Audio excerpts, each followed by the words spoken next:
جیسے ہم نے پیچھے تورات انجیل کے حوالے سے پڑھا کہ اسفار خمسہ، اور پھر آگے ان کے ہاں اسفار انبیاء کے سفر فلاں، سفر ایوب اور سفر داود اور سفر مزامیر اور سفر فلاں. تو اس طرح ان کے ہاں بھی اسفار مقدسہ ہیں جن کو یہ ابا نشت کا نام دیتے ہیں. ابا نشت کا نام دیتے ہیں، بعض اپ نشت بولتے ہیں، بعض ابا نشت بولتے ہیں. تو یہ ابا نشت یہ ان کے اسفار ہیں. پانچ نہیں بلکہ بہت سارے ہیں. ابا نشت ان کے مقدس اسفار ہیں جن کی تعداد ٹوٹل 180 ہے. ٹوٹل 180 ہے، لیکن جن پر ان کا اعتماد ہے یا اعتبار کرتے ہیں، معتبر مانتے ہیں، ان میں سے وہ 16 ہیں، 16. تو 180 ٹوٹل ان کے ہاں مقدس اسفار ہیں، گزشتہ 4 کتابوں کے علاوہ، جن کا پہلے ذکر، ان کے علاوہ کچھ اسفار ہیں جن کو یہ ابا نشد کا نام دیتے ہیں، اور ان کی تعداد 180 ہے، لیکن زیادہ تر جو ان کے ہاں معتبر ہیں وہ 16 ہیں. ٹھیک ہے.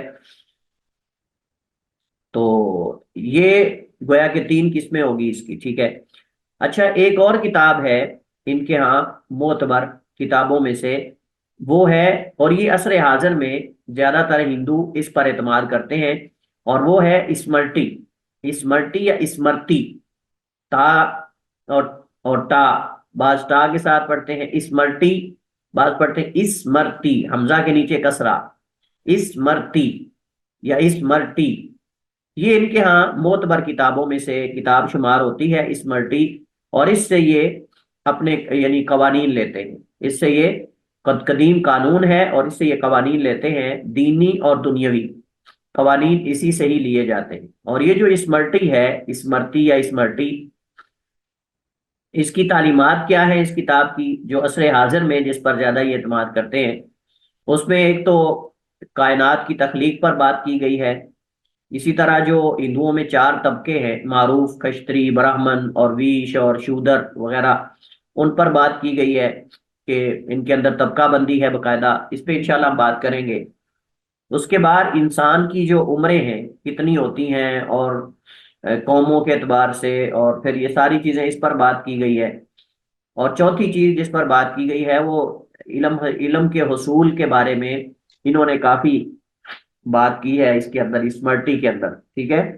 حصول علم کے حوالے سے بھی کچھ باتیں، ولادت سے یعنی بچپن سے لے کر بڑا ہونے تک کیسے علم سیکھنا ہے، اور کون سی عمر میں جا کر کیا کرنا چاہیے علم کے حوالے سے، لکھنا کب سیکھنا چاہیے، پڑھنا کب سیکھنا چاہیے، یہ ساری چیزوں کے حوالے سے بھی اس میں بات ہوئی ہے.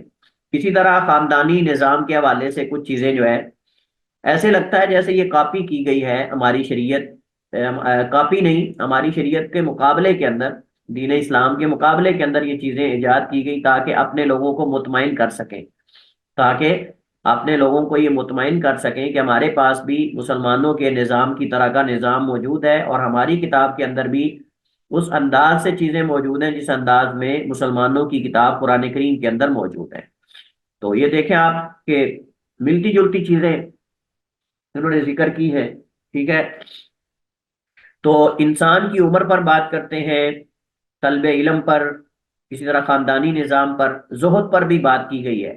یہ اسمرٹی کتاب جو ہے، اسمرٹی، اس کے اندر جو ہے وہ زہد پر بھی بات کی گئی، دنیا سے کنارہ کشی اور زہد اور تصوف، اور یہ اس پہ بھی بات کی گئی ہے. اسی طرح اس کتاب کے اندر آخری جو موضوع ہے، کچھ ارشادات اور توجیحات ہیں. کچھ ارشادات اور توجیحات ہیں، مطلب اس کا یعنی دنیا اور زندگی گزارنے کے حوالے سے کچھ عام معلومات ہیں جس کو آپ توجیح اور ارشاد کہہ سکتے ہیں، یعنی رہنمائی دی گئی ہے.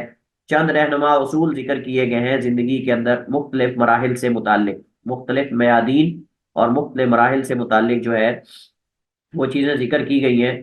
بہرحال مزید اس حوالے سے کیا ہے، ہم صاحب کتاب کو دیکھتے ہیں کہ یہ اس حوالے سے کیا لکھتے ہیں. انہوں نے بہت مختصر یہ لکھا ہے ہندوؤں کی کتب کے حوالے سے. کہتے ہیں وید کہا جاتا ہے موجودہ ہندوؤں کے پاس جو کتابیں ہیں انہیں پران کے نام سے موسوم کیا جاتا ہے، اور موجودہ ہندو مذہب کی بنیاد یہی کتابیں ہیں، لیکن ان میں اکثر بیشتر مواد تخلیق عالم کے افسانوں اور من گڑت قصوں پر مشتمل ہے. چنانچہ باگوت جو ہندوؤں کے معتبر ان کی تاریخی کتاب ہے، اس کے حوالے سے دبستان مذاہب کے مصنف لکھتے ہیں اللہ تعالیٰ نے سب سے پہلے پراکرت فطرت کے جسم پر ہستی کا لباس رکھا، پھر 14 تخلیقی اشکال کو ظاہر کیا، یعنی انسان کی جو باڈی ہے، اس کی جو نعوذ باللہ یہ عقیدہ جو ہے وہ آپ سمجھیں کہ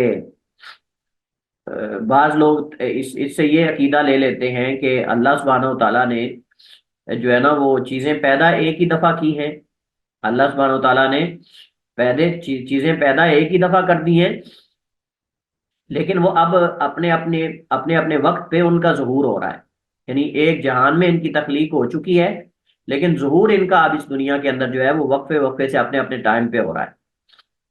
تو یعنی نعوذ باللہ یہ اصل میں فکر کس طرف لے جاتی ہے، وہ جو عقیدہ ہے نا بعض متکلمین کا کہ اللہ تعالیٰ کی صفات قدیم ہے، اللہ تعالیٰ کی صفات قدیم ہے، اللہ تعالیٰ کی صفات جو ہے یعنی اللہ سبحانہ و تعالیٰ نعوذ باللہ اگر اب کوئی تخلیق کرنا چاہے کسی چیز کو تو نہیں کر سکتا، اگر اب کلام کرنا چاہے تو کلام نہیں کر سکتا۔ یہ بڑا گمراہ عقیدہ ہے اور بڑی خطرناک فکر ہے جو اللہ تعالیٰ کی صفات کو قدیم کہتے ہیں، اللہ کی ذات سے موصوف متصل، یعنی وہ کہتے ہیں کہ پہلے اللہ تعالیٰ کلام کرتا تھا نعوذ باللہ، یا ایک ہی دفعہ اللہ نے کلام کی ہے، اب وہ کلام کرنے پر قادر۔ اسی طرح تخلیق کی بات وہ کرتے ہیں۔ بہرحال اس کے اندر یہ چیز جو ہے وہ موجود ہے۔ ہندوؤں کے معبود، آگے ان کی کتابوں کو ذکر کریں گے۔ ہندوؤں کے معبود جو ہیں کہتے ہیں قبل ازیں یہ بات ابتدا ہی میں معلوم ہو چکی ہے کہ آریائی ہندو زمانہ قدیم میں ایک خدا کی پرستش کے قائل تھے، ایک رب کو مانتے تھے، جسے ان کے بعض قدیم کتابوں میں ایشور کے نام سے یاد کیا جاتا ہے، لیکن دور جدید کے ہندو تثلیث یعنی 3 خداؤں کو مانتے ہیں، اور یہی تثلیث کا عقیدہ ہم نے پڑھا تھا کہ نصارہ نے ان سے لیا ہے، اور نصارہ سے آگے جو ہے ہمارے بعض اہل بدعت نے یہ نور میں نور اللہ والا عقیدہ جو ہے وہ لے لیا ہے، اور یہ عقیدہ آگے جو ہے وہ دیکھیں آپ کیسے کیسے یہ بدلتا ہے۔ تو انہوں نے کیا کہا، یہ جو انہوں نے الہوں اور معبودوں کا یہ جو انہوں نے عقیدہ تثلیث کا جو انہوں نے عقیدہ رکھا ہے، یہ تقریباً 900 قبل مسیح 900 قبل مسیح یہ عقیدہ سامنے آیا، عقیدہ تثلیث۔ اس سے پہلے یہ عقیدہ موجود نہیں تھا۔ آغاز میں جب آریہ قوم آئی ہے، ہم نے کہا 1500 سال پہلے یہ قوم وہاں آئی اور ہندوستان کے اندر پھر پھیل گئے، اب وہ ایران سے آئے یا وہ روس سے آئے یا وہ کشمیر سے تھے، جیسے مختلف ہم نے کل 3 قول پڑھے ہیں۔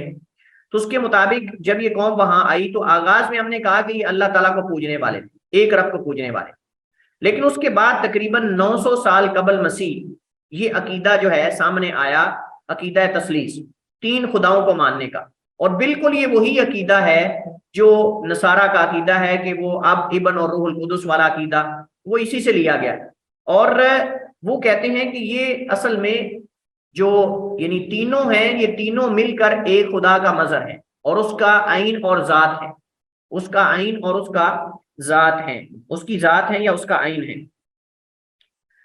تو یہ جو ہے وہ کہتے ہیں کہ مختلف قسم کے جو کوہان تھے وہ جمع ہو کر ایک الہ کی صورت اختیار کر گئے، اور انہوں نے اس الہ کو یہ نام دیا برہما، بعض اس کو برہما پڑھتے ہیں الف کے ساتھ، بعض برہما پڑھتے ہیں، بعض برہما پڑھتے ہیں، برہما یا برہما، وشنو اور شیو، وشنو اور شیو،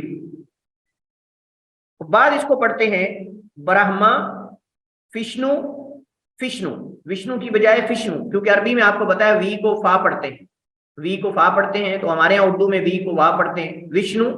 اور تیسرا ہے سیفا، اور یہ شیو کہہ رہے ہیں، شیوا بعض اس کو کہتے ہیں، بعض اس کو شیو کہتے ہیں۔ اور یہاں ایک بات میں تنبیہ کر دوں، تنبیہ یہ ہے آپ نے دیکھا ہوگا کہ انڈیا کے اندر بچوں کے لیے ایک وہ کارٹون سے بنے ہوئے، اس کے اندر ایک نام ہے شیوا، ایک نام ہے شیوا، وہ شیوا شیو اسی سے ہے۔ آپ نے دیکھا ہے کہ وہ دکھاتے ہیں کہ وہ مدد کرتا ہے، وہ پتہ نہیں اڑتا ہے اور کہاں کہاں جا کے وہ یعنی وہ کسی پریشان کی مدد کر رہا ہوتا ہے، کسی سے کوئی چیز چھین کے لے کے جاتا ہے تو اس کو واپس لا کے دیتا ہے، اور وہ یہ اصل میں شیوا جو ہے وہ اسی شیو سے ہے، اور یہ اصل میں کیا ہے، یہ سیفا ہے، اصل کو سیفا کہتے ہیں، شیوا سیفا، وہ عربی میں چونکہ فا پڑھتے ہیں وی کی وجہ سے، تو یہ شیو، شیوا، سیفا یہ ایک ہی چیز کا نام ہے، یہ تینوں ایک ہی چیز کا نام ہے۔ تو اس کا مطلب یہ ہوا کہ یہ جو شیوا نامی کارٹون بن رہا ہے یہ حقیقت میں وہی اس کی طرف ہی انہوں نے اس مناسبت سے اس کا نام رکھا ہے. تو یہ ان کے ہاں جو ہے وہ عقیدہ تثلیث ہے, یہ ان کے ہاں عقیدہ تثلیث ہے. یہ تین مل کر ایک بنتے ہیں. ان تینوں کو ہندوؤں کی مذہبی کتابوں میں تری مورتی کہا جاتا ہے یا تری مورتی کہا جاتا ہے. تری مورتی کا نام دیا گیا ہے. یاد رہے کہ آج کل ہندو اس تثلیث کو ٹکڈم, ٹگ ڈم یا ٹگڈم بھی کہتے ہیں. ایک تو عجیب سے نام ہے ان کے. اس اعتبار سے تثلیث, تری مورتی اور ٹکڈم آپس میں مترادف الفاظ ہیں. کچھ عرصے تک تو ہندو اس تثلیث کے عقیدے پر قائم رہے. بعد میں ان کے یہاں دیوتاؤں کا ایک ایسا لامتناہی سلسلہ شروع ہوا کہ جو کبھی ختم ہونے والا ہے. خود ہندوؤں کی تعداد کم پڑ گئی اور ان کے دیوتا جو ہے وہ بڑھ گئے. یہ بڑی زبردست بات کی صاحب کتاب نے, اور یہ جیسے کہتے ہیں نا ایگزیکٹ جا کر ان کے زخم پہ جا کے نمک چھڑکا ہے. کہتے ہیں کہ وہ کہتے ہیں نا بعض جگہوں پر ملازمت کے اتنے مواقع ہوتے ہیں کہ وہاں کام کرنے والے زیادہ ہوتے ہیں اور جو لوگ کام کروانے والے ہوتے ہیں وہ کم ہو جاتے ہیں. کام کروانے والے کم پڑ جاتے ہیں, جو کام ملازم بیٹھے ہوتے ہیں, جو مطلب وہاں ڈیوٹی کرنے والے وہ زیادہ ہو جاتے ہیں. ایسا بھی ہو جاتا ہے, گھسائے جاتے ہیں, ایک آیا دوسرا تیسرا چوتھا اور ویلے ہی بیٹھے ہوتے ہیں. سعودی عرب کے اندر آپ نے سب سے بڑی اس کی مثال دیکھی ہوگی. سعودی عرب میں بہت سارے اداروں کے اندر کام کروانے والے تھوڑے ہیں اور کرنے والے ڈبل بیٹھے ہوتے ہیں. ہم نے اپنی آنکھوں سے یہ مشاہدہ کیا ہے. ہم نے اپنی آنکھوں سے, انہوں نے روزگار لگانا ہے, اچھی بات ہے. ہم کہتے ہیں کہ وہ اپنی قوم کو, اپنے لوگوں کو روزگار دیتے ہیں. یہ جو ہے وہ اصل ہے, یہ اس کا سیکٹری ہے, یہ سیکٹری کا سیکٹری ہے, یہ سیکٹری کا سیکٹری ہے. وہ آگے سکرتیر اور وہ پتہ نہیں کیا کیا عجیب, وہ ہم وہاں یونیورسٹی کے اندر یہ چیزیں دیکھتے تھے. جب ہم شروع میں گئے ایک ہی آفس ہوتا تھا. اس کے بعد جی یہ مدیر ہے, یہ مدیر الادارہ ہے, یعنی ایک مدیر ہے, ایک مدیر الادارہ ہے, پھر اس کا ایک سیکٹری ہے, سکرتیر ہے اس کا, پھر آگے جا کے اس کا ایک اس کا سیکٹری ہے, پھر ایک امین ہے, پھر ایک وکیل ہے, پھر ایک فلاں. انہوں نے یہ سارے آپشن آگے بنا دیے تاکہ اپنے لوگوں کو جو ہے وہ روزگار دیں اور دفتر زیادہ سے زیادہ بن جائیں. تو بالکل یہی صورتحال یہاں بنی ہوئی ہے کہ جو ہندو ہیں ان کی تعداد کم ہے اور ان کے معبودوں کی تعداد بہت زیادہ ہے. یہ مبالغہ ہے, ضروری نہیں ہے کہ ایسا ہی ہو, لیکن یہ ہے کہ مبالغہ ہے اور واقعی تعداد ان کی بہت زیادہ ہے. تو جب سب سانپوں کو پوجیں گے, مینڈکوں کو پوجیں گے اور گائیوں کو, کتوں کو, خنزیروں کو, بندروں کو, ہر چیز کو پوجا ان لوگوں نے, تو پھر صاف ظاہر ہے تعداد تو محدود نہیں نہ رہے گی, تعداد بھی تو بہت زیادہ ہوگی. اور اصل میں جو ہے وہ کہتے ہیں کہ ان کی عقل بھی یہی تقاضا کرتی ہے. ان کی عقل جو ہے نا وہ فی الوقت یہی تقاضا کرتی ہے کہ یہ ہر سال جو ہے وہ نئے نئے معبود بنائیں, کیونکہ پریشانیاں بڑھتی جا رہی ہیں, حالات بڑھتے جا رہے ہیں, حالات خراب ہوتے جا رہے ہیں, پریشانیاں بڑھتی جا رہی ہیں, مہنگائی بڑھ رہی ہے, پوری دنیا کے اندر معاملات بڑھ رہے ہیں. تو پھر خدا بھی تو بڑھنے چاہیے نا, خدا اور ان کے الہ بھی تو بڑھنے چاہیے, وگرنہ تو پریشانی. پاکستان کے اندر جو ہے وہ پاکستان مضبوط ہوتا جا رہا ہے, مطلب قوت کے اعتبار سے, دفاعی پوزیشن کے اعتبار سے, تو اس حساب سے الہ بھی تو زیادہ ہونے چاہیے نا, کیونکہ پاکستانیوں کا تو ایک ہی ہے نا, اس کے مقابلے میں پھر زیادہ ہی ہونے چاہیے. اللہ المستعان. یہ ہندو کی سوچ ہے, ہم وہاں کے مسلمانوں کی بات نہیں کر رہے, ہم ہندو کی بات کر رہے ہیں. چلیے جی, اب ان کی الگ الگ وضاحت کریں گے. برہما کیا ہے؟ ہندو عقیدے کے مطابق برہما اس عالم کا خالق ہے. برہما کو یہ کہتے ہیں کہ یہ برہما جو یہ خالق ہے, برہما جو ہے یہ خالق ہے. اچھا, اس عالم کا خالق ہے جس نے عالم کو عدم کے کٹہرے سے نکال کر عدم سے وجود میں لایا, عدم کے کٹہرے سے نکال کر وجود کے دائرے میں داخل کر دیا. ہندوؤں کے یہاں برہما کا تصور صرف اتنا ہے کہ وہ کائنات کے لیے ایک نقطہ آغاز کی حیثیت رکھتا ہے اور بس, خالق نہیں ہے, نقطہ آغاز ہے. نظام عالم کے متحرک ہونے کے بعد برہما کا اس عالم سے کوئی تعلق باقی نہیں رہتا, بس وہ آغاز کا نقطہ ہے. اور سبحان اللہ, یہاں میں بات کر دوں کہ اللہ تعالیٰ ہلاک کرے, اللہ تعالیٰ برباد کرے, اللہ تعالیٰ غارت کرے ان فلاسفہ کو کہ انہوں نے ہر مذہب کے اندر بگاڑ پیدا کیا.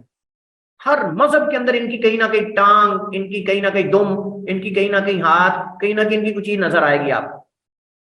اب یہ جو عقیدہ ہے نا نقطہ آغاز, میں نے آپ کو یاد ہوگا, میں نے عقیدے کے جب پہلا ہم نے عقیدہ پڑھا تھا تو میں نے وہاں واضح کیا تھا کہ جو فلاسفہ ہیں وہ کہتے ہیں کہ اللہ تعالیٰ یہ ایک خفیہ قوت ہے جس کو نام دیتے ہیں علت فاعلہ.